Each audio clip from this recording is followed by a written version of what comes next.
আজকে তোমাদের সামনে নতুন একটি ভিডিও নিয়ে এলাম। ক্লাস 7-এর অষ্টম অধ্যায় মুঘল সাম্রাজ্যের সংকট। এই অধ্যায়ের শেষে যে সমস্ত প্রশ্ন উত্তরগুলো রয়েছে আমরা সেগুলো একবার দেখে নিই। এই দেখো লেখা আছে 1 নম্বরে, নিচের নামগুলির মধ্যে কোনটি বাকিগুলির সঙ্গে মিলছে না তার তলায় দাগ দাও। 1-এর ক, খ, গ, ঘ, ঙ 5টি প্রশ্ন রয়েছে, উত্তর আমরা একবার দেখে নিই। ক নম্বরে পুনে, কোঙ্কন, আগ্রা, বিজাপুর, উত্তর হবে আগ্রা।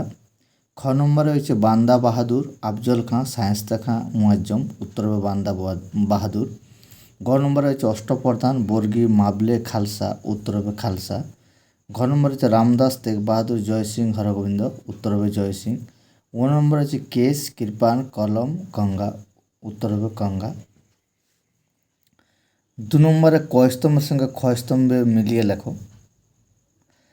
ক স্তম্ভ এবং খ স্তম্ভের মধ্যে যে উত্তরগুলো রয়েছে সেইগুলো একটু দেখে নিই। রায়গড়ের সাথে শিবাজি, হিন্দু বাদশাহীর সাথে প্রথম বাজিরাও, গোলকুন্ডার সাথে মিল খাবে দাক্ষিণাত্য, সতনামির সাথে উত্তর নারনুল এবং পাঠান উপজাতির সাথে উত্তর পশ্চিম সীমান্ত। এরপর আমরা দেখে নিই পরের। সংক্ষেপে 30 থেকে 50 শব্দের মধ্যে উত্তর দাও। 3-এর ক, ঔরঙ্গজেবের শাসনকালে কী কী অর্থনৈতিক ও রাজনৈতিক পরিবর্তন হয়েছিল? পৃষ্ঠা 159 পৃষ্ঠায় আমরা দেখি, তবে উত্তরটা একটু শেষের দিকেও আছে অন্য পেজে, একটু দেখে নিই। তারপর 159টা প্রথমে 159 পৃষ্ঠা। এই দেখো প্রশ্ন ছিল মুঘল সাম্রাজ্যের সংকট, প্রশ্নটা আমাদের ছিল মুঘল ঔরঙ্গজেবের শাসনকালে কী কী অর্থনৈতিক ও রাজনৈতিক পরিবর্তন হয়েছিল। তাহলে মুঘল সাম্রাজ্যের সংকট বুঝতে হলে কেন ওই সংকট তৈরি ছিল তা জানা দরকার। তার জন্য ওই সময়ের অর্থনৈতিক রাজনৈতিক পরিবর্তন লক্ষ্য করতে হবে। ঔরঙ্গজেবের শাসনকালে সাম্রাজ্য অনেক বড় হয়ে পড়েছিল, মনসব নিয়ে অভিজাতদের মধ্যে দ্বন্দ্ব শুরু হয়েছিল। সেই সময় মারাঠাদের মতো এক আঞ্চলিক সাথে উত্থান হয়। এরা মুঘলদের সার্বভৌমত্বকে অস্বীকার করে শিখদের সঙ্গে মুঘলদের সম্পর্ক তিক্ত হয়েছিল।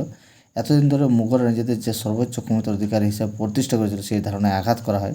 এই অধ্যায়ে মুঘলদের বিরুদ্ধে এই আঞ্চলিক শক্তিগুলির প্রতিরোধের কথা আমরা পড়ব। এই প্রতিরোধগুলির চরিত্র ছিল এক এক ক্ষেত্রে এক এক রকম। মারাঠারা নিজেদের স্বরাজ্য গঠনের স্বপ্ন দেখেছিল। জাট এবং সতনামী বিদ্রোহ মুঘল আমলের কৃষি ব্যবস্থার সংকটকে দিকটি তুলে ধরেছিল। আঞ্চলিক স্বাধীনতা এরা সকলে চেয়েছিল, তবে এই আন্দোলন ধর্মীয় প্রতিরোধ বলা কিন্তু ঠিক নয়। এই উত্তরটার 163 পৃষ্ঠায় একটু লিখে দিও। 163তেও কিছুটা টাচ করবে, এখানে তোমরা একটা পড়তে পারো। ঔরঙ্গজেবের বিজাপুর, গোলকুন্ডা জয়ের পর দাক্ষিণাত্যে যে বিশাল অঞ্চল মুঘলদের আদেশ ছিল, ওই অঞ্চলের সব দিক থেকে ভালো জমিগুলো ঔরঙ্গজেবের খাস জমি বা খালিসা হিসাবে রেখেছিল।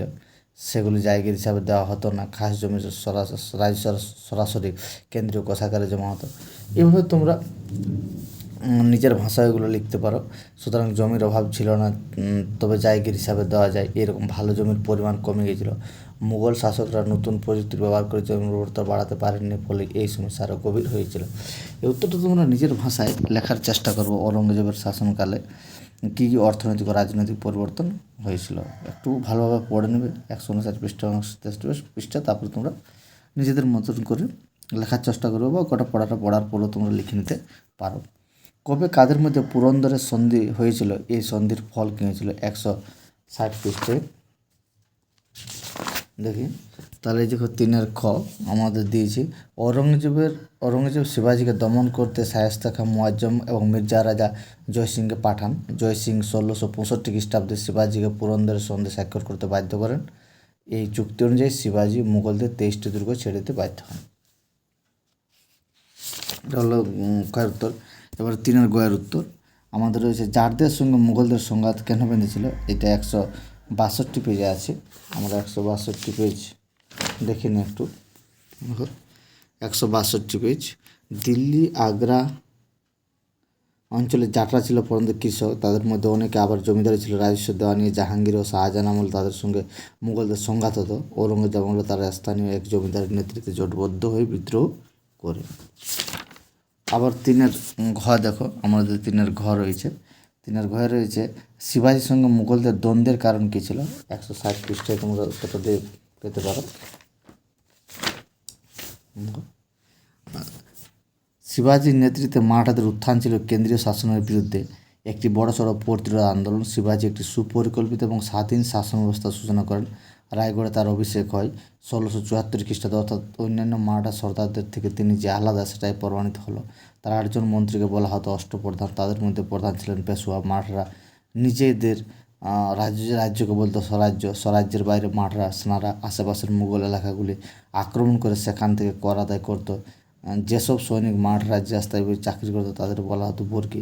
শিবাজির নেতৃত্বে মারাঠাদের জাতীয় চেতনা জেগে ওঠে।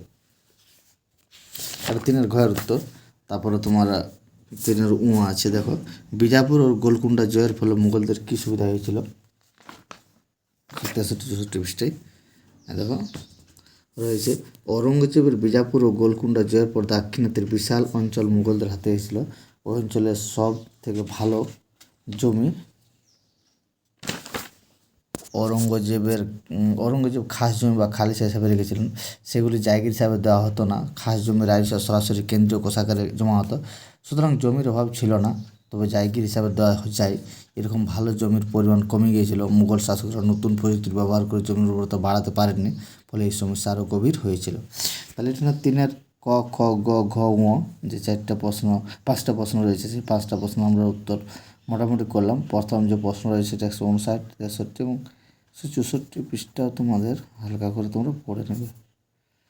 মানে এটা একটু সাজিয়ে লিখতে হবে আসলে ক নম্বরের উত্তরটা। এখান থেকে মানে পড়ার পর একটু নিজেরা বোঝার চেষ্টা করবে। এটা হলো 163, 164। তারপরে আমরা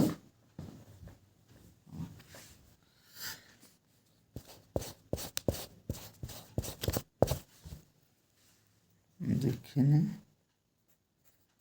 164, ঠিক আছে।